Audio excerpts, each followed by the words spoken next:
You know the songs, you've seen the killer choreography. HUNTR/X is, without a doubt, the biggest girl group on the planet. But what if I told you that behind the stadium tours and the screaming fans, there's a secret war being fought? And the stage, well, that's the battlefield. So how deep does this thing actually go? The story of K-pop Demon Hunters is so much more than just catchy music. We are about to peel back all the layers on a hidden mythology, and we're starting with the one thing that stands between our world and, total chaos. So on the surface, Rumi, Mira, and Zoey are K-pop superstars, but in reality, they're the latest in a long, long line of demon hunters, and they use their fame, and their fans' love, as a weapon against the forces of darkness. It's a double life where just one slip-up on stage could have, literally, world-ending consequences. At the very center of all of this is the Honmoon, which translates to spirit gate. It's this mystical barrier that was created ages ago by the first demon hunters to seal away the demon king, Gwi-Ma. So HUNTR/X's main mission isn't just to make hit records, it's to maintain and strengthen this barrier with every single performance. Now, this is where the whole concept gets really, really interesting. The Honmoon is fueled by connection. The soul energy from fans loving HUNTR/X's music directly powers the barrier, right? Makes it stronger. But its greatest weakness comes from inside the idols themselves. Feelings like shame or doubt or harboring secrets, they cause cracks to appear, and that lets demons slip through. This whole dynamic turns every personal struggle into a global threat. No pressure.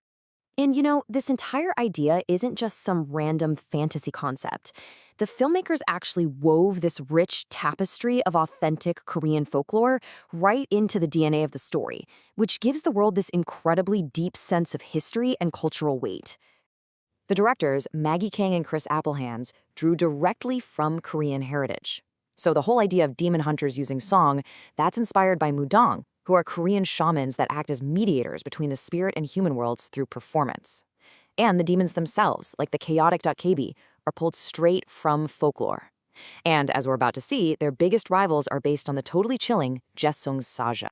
All right, let's get to the heart of the story and see how this all builds, because the biggest threat to the Honmoon isn't some outside force. It's the secret being carried by HUNTR/X's own leader, Rumi.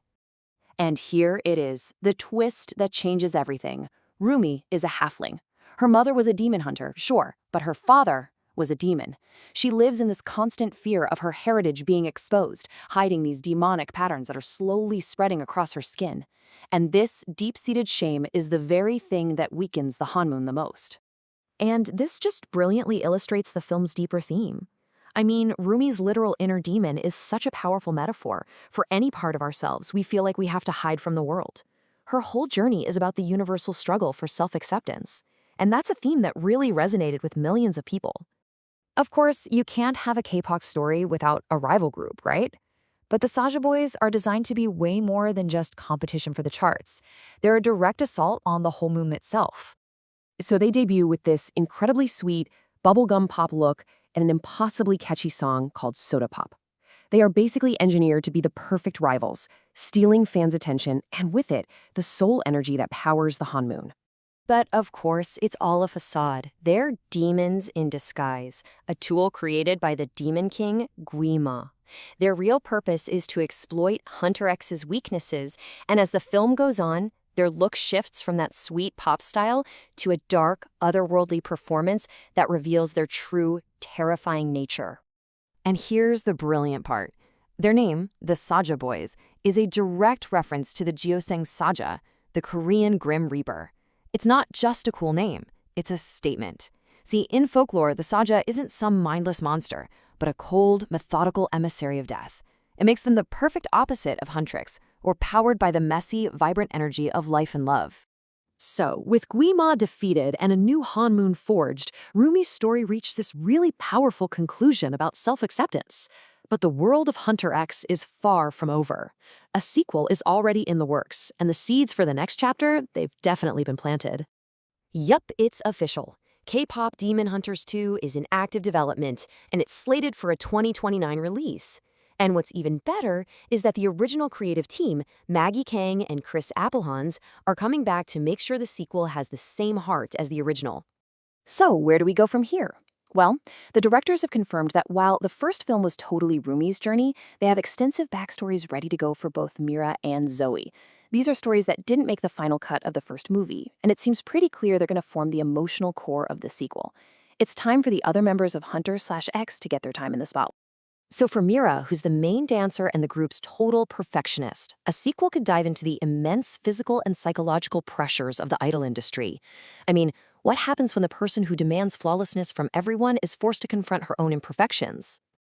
And then there's Zoey, the group's rapper and lyricist. Her story could explore the fight for creative control. As the youngest member, her journey might be all about finding her own artistic voice in an industry that often prioritizes a manufactured image over real authenticity. And this right here is the crucial takeaway from the first film's big climax. The ultimate power that creates the Golden Honmoon isn't just the fans' love for the idols, but the idols' love for themselves. When Rumi finally accepts her demon half, and her friends accept her for exactly who she is, their combined power becomes, well, absolute. And that leaves us with the big question for the future, right? The first Honmoon was vulnerable to shame. This new one is built on self-love and acceptance. So what kind of enemy, what kind of internal conflict could possibly be strong enough to crack a barrier that was forged in gold? I guess we'll just have to wait until 2029 to find out.